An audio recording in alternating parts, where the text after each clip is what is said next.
Hello and welcome. Today I want to briefly discuss with you a very important topic in which the sun, the moon, and the stars will align with perfection to fulfill a 2,000-year-old prophecy.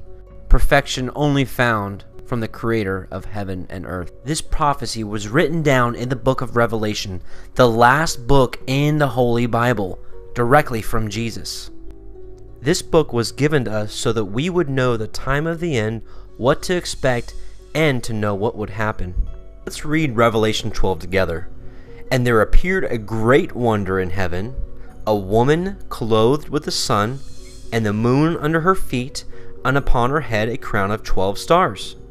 And she being with child cried, travailing in birth, and pain to be delivered.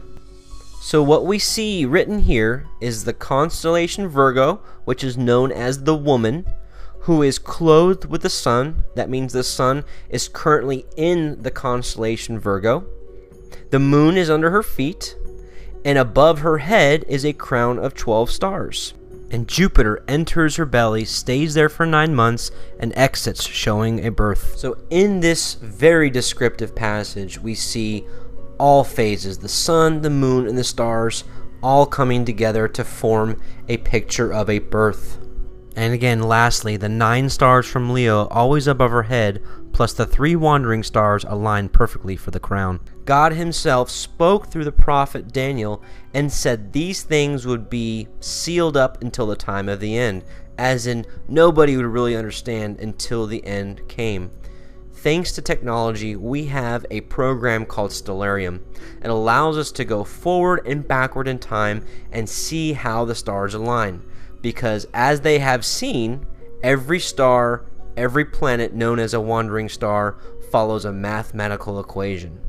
This alignment has never happened. In the beginning, in the book of Genesis, God himself says the sun, the moon, and the stars will be for signs, and for seasons, and for days, and for years.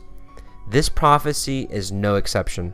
What's also really interesting is when Jesus was telling his apostles of when he will return, he himself said that there would be signs in the sun and the moon and in the stars, and upon the earth distress of nations, as in much trouble going on, as we see now.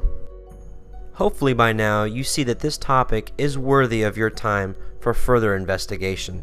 This is something that you can see with your very own eyes and confirms that the Bible is true. If you haven't done so, please seek Jesus Christ today, as time may be running out. God bless, and please share this with everyone you know.